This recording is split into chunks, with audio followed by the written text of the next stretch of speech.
Welcome to my channel.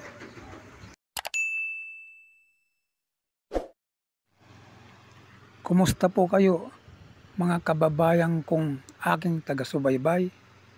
Sana po ay nasa mabuti po kayong kalagayan. Sa bidyong ito ay ating ilalahad kung ano ang naging papel ng mga anghel o ginawang papuri ng likhain ng Diyos ang langit at ang lupa. At ang paglalahad natin ito ay bilang tugon natin at sagot sa nagtatanong.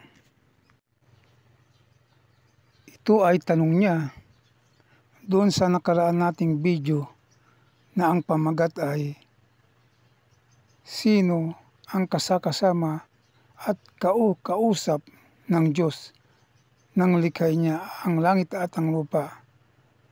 At doon ay pinatunayan natin na yung kasakasama niya at kausap niya ay siya ring katulong niyang lumikha ng langit at lupa at walang iba kundi ang kanyang anak na si Kristo.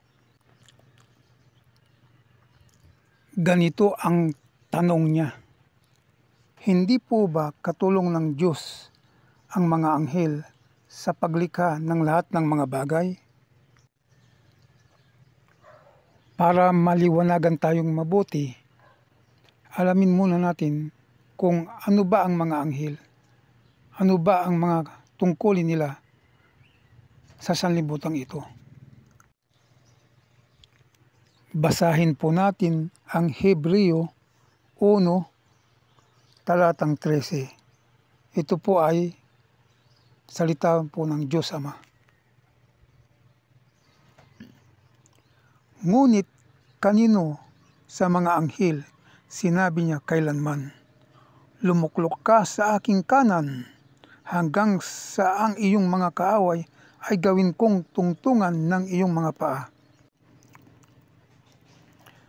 At sa talatang 14 ay sinasabi ang ganito, hindi baga silang lahat ay mga espiritong tagapaglingkod na mga sinugo upang magsipaglingkod sa kapakinabangan ng mangagmamana ng kaligtasan. Maliwanag dito sa talatang binasa natin na anghel pala ay may tungkulin. Sila'y sinusugo ng Diyos para maglingkod sa kapakinabangan ng mangagmamana ng kaligtasan. At sino ba tong mga mangagmamana ng kaligtasan? Di ba't ito yung mga taong matutuwid na nakakasunod sa utos ng Diyos at sumusunod sa Ebanghelyo ni Kristo?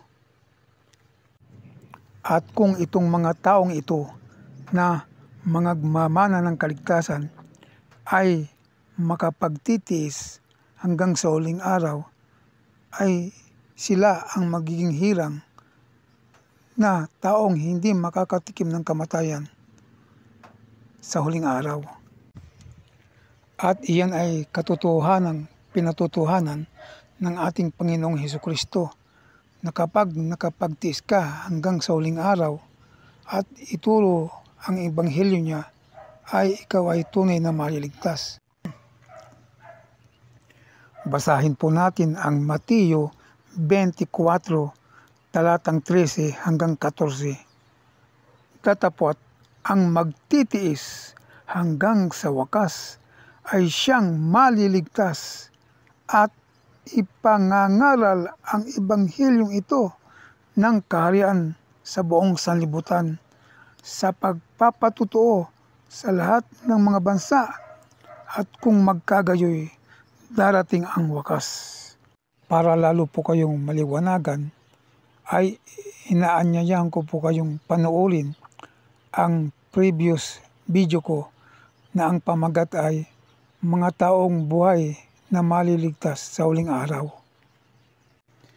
Ngayon, balikan po natin ang binasa nating Hebreo 1, talatang 13 at 14. Dito'y nabasa natin, na ang mga anghel ay sinusugong tagapaglingkod sa mga taong magmamana ng kaligtasan.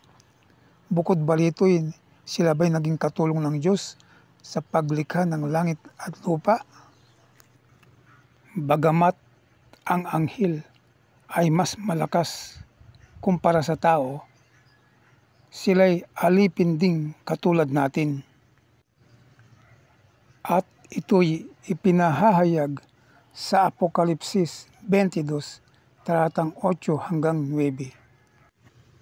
Sabi ni Juan sa talatang 8 hanggang 9, "At akong si Juan, ako ang nakarinig at nakakita ng mga bagay na ito. At nang aking marinig at makita, ay nagpatira pa ako upang sumamba sa harapan ng anghel na nagpakita sa akin ng mga bagay na ito. At sinabi ng anghel kay Juan, 'Ingatan mong huwag gawin iyan. Ako'y kapwa mo alipin at ng iyong mga kapatid na mga propeta at ng mga tumutupad ng mga salita ng aklat na ito. Sumamba ka sa Diyos.'" Para maliwanagan tayo kung may katotohanan sa mga sinasabi ng iba na ang anghel ay nakatulong ng Diyos nang likhain niya ang langit at ang lupa, ay basahin natin ang Job 38:4 hanggang 7.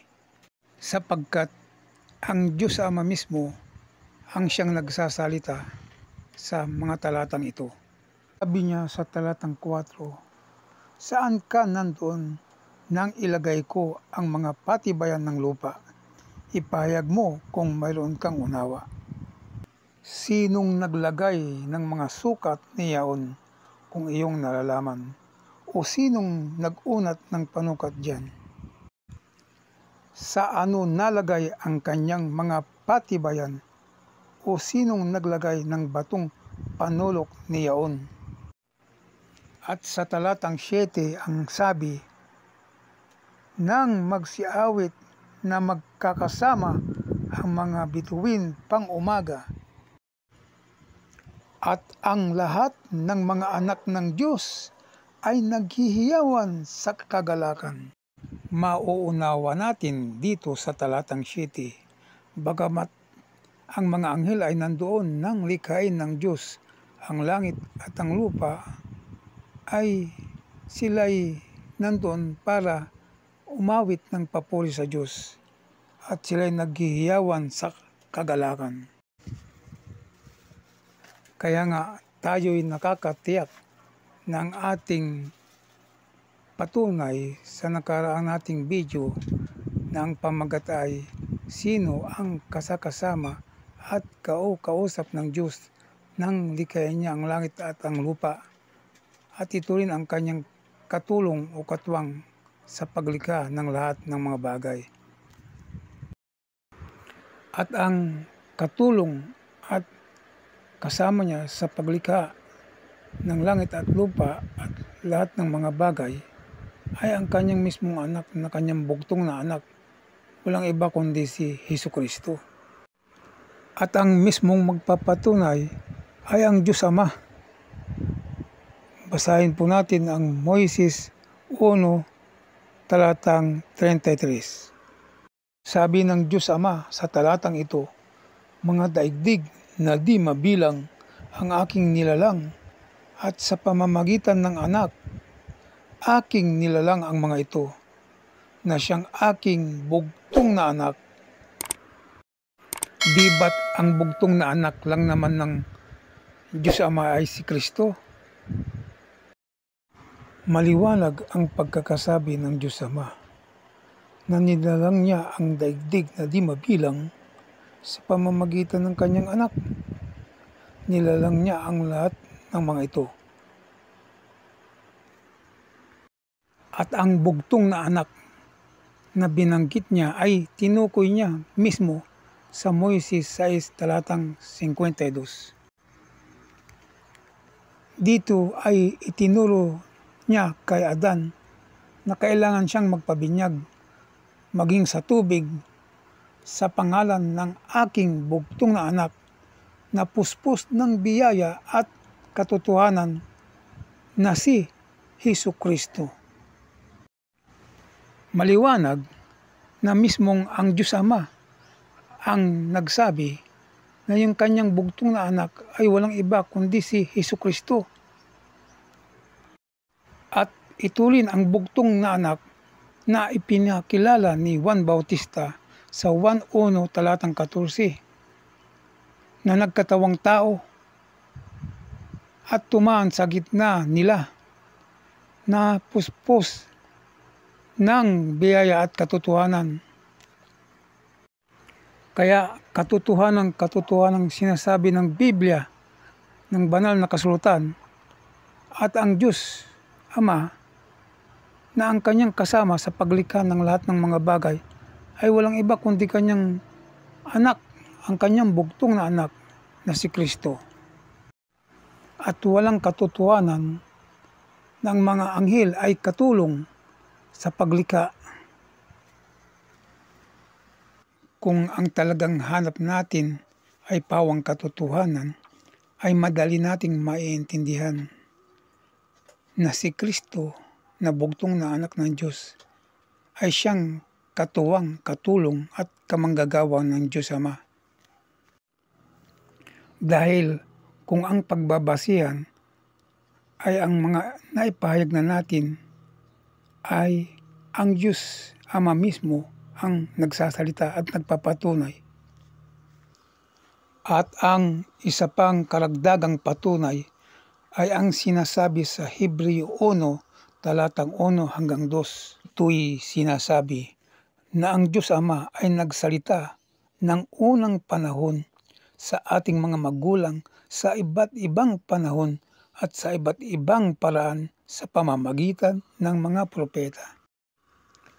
At sa talatang 2 ay nagsalita sa atin sa mga huling araw na ito sa pamamagitan ng kanyang anak na siyang itinalaga na tagapagmana ng lahat ng mga bagay na sa pamamagitan naman niya ay ginawa ang sanglibutan. Napakaliwanag dito sa talatang 2 na sa pamamagitan ng kanyang anak ay ginawa ang sanglibutan. Ang tanong, ano ba ang kakayahan ng ating Panginoong Hesukristo na lumikha at lumalang ng lahat ng mga bagay? Sapagkat siya ang karunungan at kapangyarihan ng Diyos Ama. Kung babasahin natin ang mga Kawikaan 8, talatang 22 hanggang 30, ay mauunawa natin na yung inari ng una ng Diyos sa kanyang lakad ng pasimula ay ang karunungan. At kung uunawain natin ang sinasabi sa talatang 30 na itong karunungan na ito ay gaya ng matalinong manggagawa. At ito nga ang kanyang bugtong na anak na si Kristo. Dahil nung panahon na ito'y nasa siping pa niya. At ito nga ang karunungan na si Hesukristo. Basahin natin ang patunay na ang karunungan ay walang iba kundi si Hesukristo. Ito ay ang sinasabi sa 1 Korinto 1 talatang 30. Datapwat sa Kanya, kayo'y nangasa kay Kristo Jesus, na sa atin ay ginawang karunungang mula sa Diyos. Bukod sa siya ang karunungan ng Diyos Ama, ay siya pa rin ang kapangyarihan ng Diyos Ama. At ito'y ipinahahayag sa 1 Korinto 1 talatang 24. Ngunit sa kanila na mga tinawag, maging mga Hudyo at mga Grigo, si Kristo ang kapangyarihan ng Diyos at ang karunungan ng Diyos. Maliwanag na ipinapahayag ng banal na kasulatan na kaya pala si Kristo ay may kakayahang lumikha at lumalang ng lahat ng mga bagay ay sapagkat siya ang karunungan at kapangyarihan ng Diyos Ama. At yan po ang buong katotohanan na ipinapahayag at ipinapaunawa ng banal na kasulatan. Muli, marami pong salamat sa aking mga taga-subaybay at sa mga nakapanood at nakapakinig. God blesses po sa inyong lahat. Ang mga larawan ay mga halimbawa lamang at hindi pinalalagay ng mga tunay na imahe ng mga pinatutungkulan. God blesses to all.